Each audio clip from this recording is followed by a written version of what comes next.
Hi friends, আমি Nabanita and big welcome to my channel. I hope তোমরা সবাই ভালো আছো, আমিও ভালো আছি। আজকে আমি আমার ভীষণ পছন্দের একটি রেসিপি তোমাদের সাথে শেয়ার করব। সো রেসিপিটি শেষ পর্যন্ত দেখার জন্য তোমাদের কাছে আমার অনুরোধ রইল। ব্ল্যাক পেপার চিকেন বানানোর জন্য প্রথমে একটা মিক্সিং বোলে 500 গ্রাম বোনলেস চিকেন নিয়ে নিয়েছি। আর তার মধ্যে দিয়ে দিচ্ছি 1 টেবিল স্পুন ভিনিগার, 1 টিস্পুন লবণ, 1 টেবিল স্পুন গোলমরিচের গুঁড়ো। সবগুলোকে দিয়ে আমি ভালো করে মিশিয়ে নিচ্ছি। এরপর ওর মধ্যে দিয়ে দিচ্ছি হাফ টিস্পুন আদা রসুনের পেস্ট আর দিয়ে দিচ্ছি একটা ডিমের সাদা অংশটা।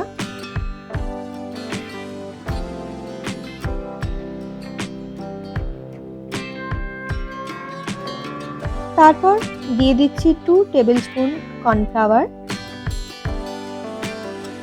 কর্নফ্লাওয়ারটা দিয়ে আমি ভালো করে মিশিয়ে নিচ্ছি। আর এটা আমি 10 মিনিটের জন্য ম্যারিনেট করে রেখে দেব। এবার এখানে নিয়ে নিয়েছি একটা ক্যাপসিকাম, একটা বড় সাইজের পেঁয়াজ, 3টে কাঁচা লঙ্কা আর 7 থেকে 8টা রসুন। সবগুলোকে আমি কুচিয়ে নিয়েছি। আর পেঁয়াজ আর ক্যাপসিকামগুলোকে আমি ডুমো করে কেটে নিয়েছি। এবার গ্যাসে একটা কড়া বসালাম। কড়াটা গরম হলে ওর মধ্যে ভাজার জন্য পরিমাণ মতো সাদা তেল দিয়ে দিলাম। তেলটা গরম হলে ওর মধ্যে চিকেনের পিসগুলো দিয়ে দিচ্ছি। এই সময় গ্যাসটা মিডিয়াম টু লো ফ্লেমে রাখবো। সব চিকেনগুলো দেওয়া হয়ে গেছে। এবার একটুখানি ভেজে নিচ্ছি। একদম লাল করে আমি ভাজবো না, তাহলে চিকেনের পিসগুলো একদম শক্ত হয়ে যাবে আর সেটা খেতেও ভালো লাগে না। এক সাইডটা অল্প ভাজা হয়ে গেছে, এবার উল্টে নিচ্ছি। 2 পিঠই ভাজা হয়ে গেছে। এবার আমি এগুলোকে তুলে নিচ্ছি।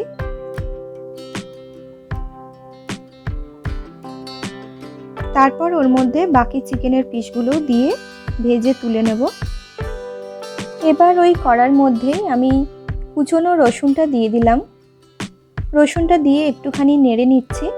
তারপর ওর মধ্যে কেটে নেওয়া ক্যাপসিকাম আর পেঁয়াজের টুকরোগুলোও দিয়ে দিচ্ছি। তারপর 1 মিনিট মতো নেড়ে ওর মধ্যে দিয়ে দিচ্ছি হাফ টিস্পুন আদা বাটা। আদাটা দিয়ে আবারও নেড়ে নিচ্ছি।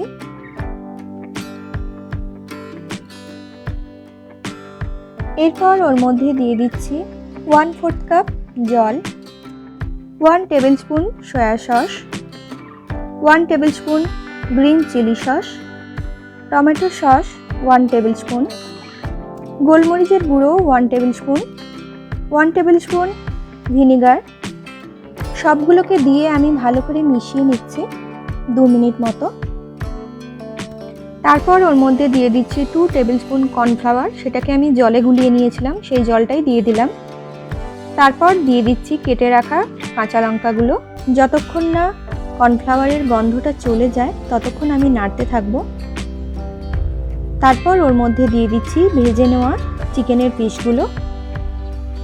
চিকেনগুলোকে দিয়ে আমি ভালো করে মিশিয়ে নিচ্ছি। 2 মিনিটের জন্য আমি নেড়ে নেব। আর তাহলেই আমার আজকের এই রেসিপিটি একদম তৈরি হয়ে যাবে। তো আমার আজকের এই রেসিপিটি তোমাদের কেমন লাগলো অবশ্যই জানিও। আর হ্যাঁ, বাড়িতে অবশ্যই একবার ট্রাই করো, আশা করি তোমাদের ভালো লাগবে।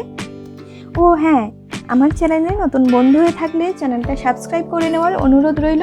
আজকের মতো এই পর্যন্ত, আবার হাজির হয়ে যাব নতুন কোনো রেসিপি নিয়ে। ভালো থেকো, সুস্থ থেকো, টাটা।